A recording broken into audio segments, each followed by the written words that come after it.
22শে জুলাই শ্রাবণের প্রথম সোমবার। শিবলিঙ্গে থেকে তুলে নিয়ে আসুন এই একটি জিনিস, ভাগ্য পরিবর্তন হয়ে যাবে।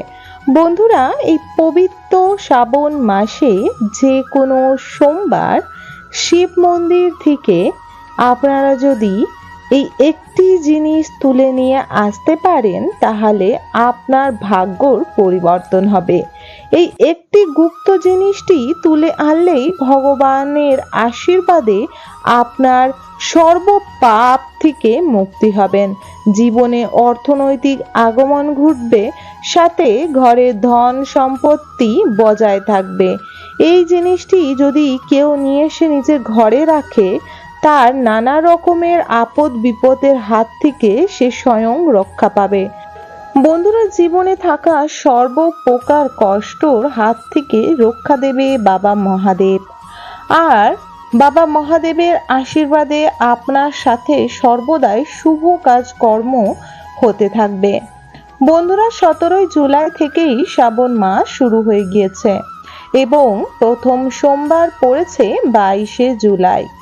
মহাদেব মর্তলোকে চলে আসেন তাদের প্রত্যেকটি ভক্তদের সর্ব মনস্কামনা পূর্ণ করার জন্য, তাদেরকে নানা রকমের পাপের হাত থেকে উদ্ধার করার জন্য, তাদের জীবনে যত রকমই কষ্ট হোক না কেন সেই কষ্ট থেকে তাদেরকে মুক্তি দেওয়ার জন্য।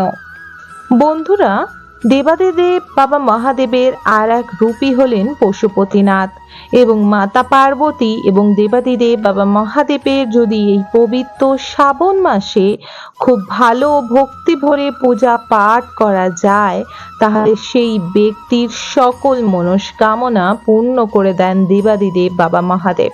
মহাদেব অতি ভোলে, তাই তো তাকে ভোলেনাথ বলেও জানা যায়।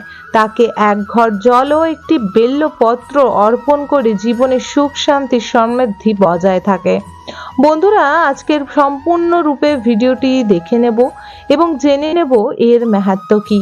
তার আগে ছোট্ট একটি অনুরোধ করব, আশা করি আপনারা সম্পূর্ণ রূপে পুরো ভিডিওটি দেখবেন। ভিডিওতে যদি ভালো লেগে থাকে অবশ্যই একটি লাইক করবেন, কমেন্ট বক্সে জয় বাবা মহাদেবের জয় অবশ্যই লিখে দেবেন। অবশ্যই চ্যানেলটিকে সাবস্ক্রাইব করে রাখবেন আপকামিং পূজা পাঠ, তন্ত্রকথা, জ্যোতিষশাস্ত্র, বাস্তু টিপস, টোটকা উপায় দেখার জন্য। আসুন বন্ধুরা, জেনে নেওয়া যাক। শিবপুরাণ গ্রন্থ অনুসারে কোনো ব্যক্তি যদি শ্রাবণ মাস চলাকালীন শিব মন্দির থেকে এই একটি জিনিস তুলে নিয়ে আসে এবং আর একটি জিনিস যদি নিবেদন করে, কিছু জিনিস দেবাদিদেব বাবা মহাদেবের কাছে রেখে কিছুটি যদি ঘরে ফেরত নিয়ে আসে, তাহলে তার ভাগ্যর আয় উন্নতি ঘটে। বন্ধুরা, সোমবার পড়েছে, বিশেষ করে 22শে জুলাই, দেবাদিদেব বাবা মহাদেবের অতি পছন্দের মাসে ওনাকে ভক্তি ও নিষ্ঠা ভরে পূজা করার সময়। এই সময় দেবাদিদেব বাবা মহাদেব আসেন মর্তলোকে।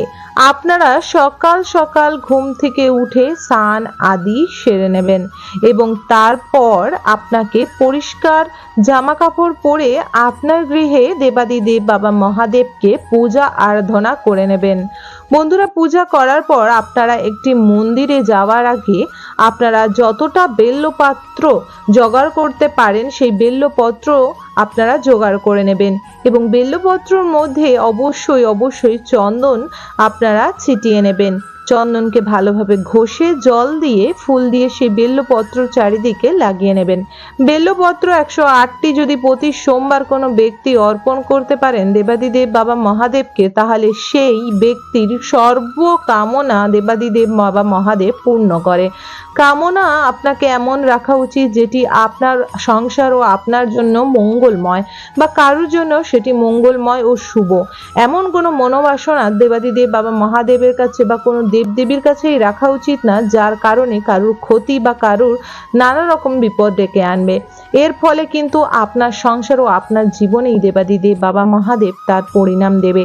তাই কোনো ব্যক্তির জীবনে কোনো প্রকারের দুঃখ বা কোনো প্রকারের ঝামেলা আসুক, সেই কামনা কোনোদিনও ঈশ্বরের কাছে করতে নেই।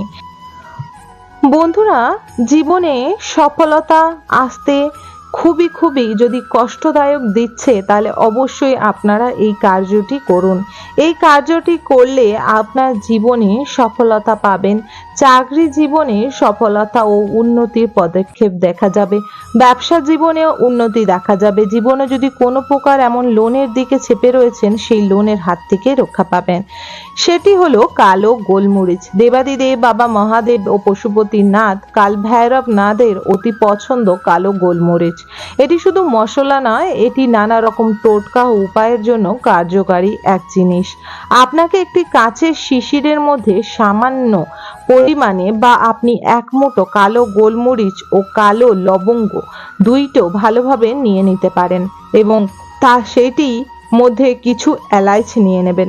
এই জিনিসগুলি একটি কাঁচের শিশিরের মধ্যে নিয়ে নেবেন।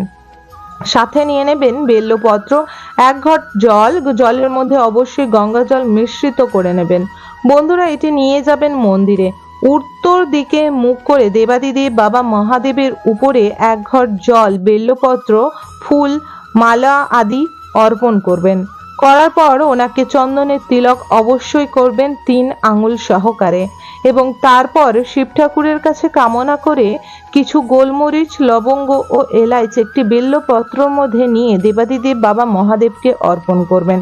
চাইলে এই সময় আপনারা 9টি, 5টি, 41টি, 108টি ভালো একদম ফ্রেশ আতপ চাল বা আপনারা গোবিন্দভোগ চাল নিতে পারবেন, যার মধ্যে আধ ভাঙা থাকবে এমন নিয়ে আপনারা দেবাদিদেব বাবা মহাদেবের উপরে অর্পণ করে প্রার্থনা জানাবেন যে, হে দেবাদিদেব বাবা মহাদেব, এই কলিযুগে সংসারে নানা রকম দিক থেকে হেনস্থা হতে হচ্ছে, আমাকে নানা পর্যায়ে বিপদের সম্মুখীন হতে হচ্ছে, নানা দিক থেকে লোন, টাকার অভাব, অর্থনৈতিক সুখ শান্তি কোনো প্রকারই জীবনে আসছে না।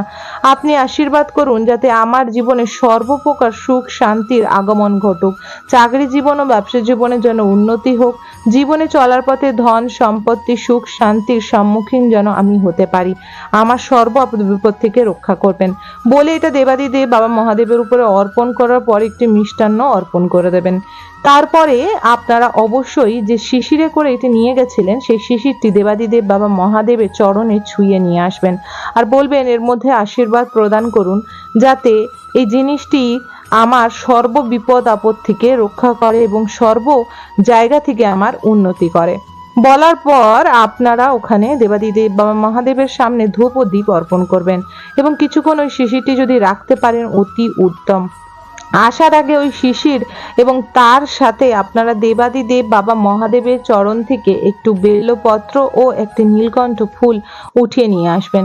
সেটি একটি কাগজে বা কোনো ঠোঙার মতো তৈরি করে তার মধ্যে আপনার গৃহে রাখবেন এবং কাঁচের পাত্রের মধ্যে গোলমরিচ, লবঙ্গ, এলাচটিও আপনার ঘরে রাখবেন।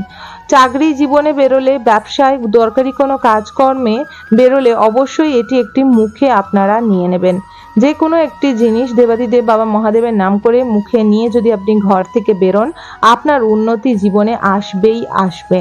সাথে যদি কোনো ব্যক্তির শরীর অসুস্থ মনে হয়, সেই বেলপত্র ও নীলকণ্ঠ ফুলটি দেবাদিদেব বাবা মহাদেবের নাম করে যদি তার মাথায় ঠেকাতে পারেন, তার সর্ব রোগ থেকে মুক্তি করবে দেবাদিদেব বাবা মহাদেব। এটি কোনো কথাকথিত কথা নয়, এটি বহু পৌরাণিক গ্রন্থে উল্লেখিত একটি কথা। তাছাড়া শিব পুরাণেও এটি উল্লেখ রয়েছে যে দেবাদিদেব বাবা মহাদেবের উপরে যদি কালো গোলমরিচ অর্পণ করে সেই গোলমরিচটি নিয়ে এসে গৃহে রাখলে এবং সর্ব কাজকর্মতে যদি বেরোতে পারেন, তাহলে আপনার সেই কাজও সিদ্ধি হবেই হবে। আশা রাখো বন্ধুরা, আজকের এই ভিডিও তথ্যটি আপনাদের অনেক অনেক উপকারে আসবে এবং অনেক ভালো লেগেছে। যদি ভালো লেগে থাকে অবশ্যই একটি লাইক করবেন, কমেন্ট বক্সে হর হর মহাদেব অবশ্যই অবশ্যই লিখে দেবেন। অবশ্যই চ্যানেলটিকে সাবস্ক্রাইব করবেন আপকামিং পূজা পাঠ, তন্ত্রকথা, জ্যোতিষশাস্ত্র, বাস্তু টিপস, টোটকা উপায় দেখার জন্য। হরে কৃষ্ণ, রাধে রাধে, জয় জগন্নাথের জয়, জয় বাবা মহাদেবের জয়, হরে কৃষ্ণ।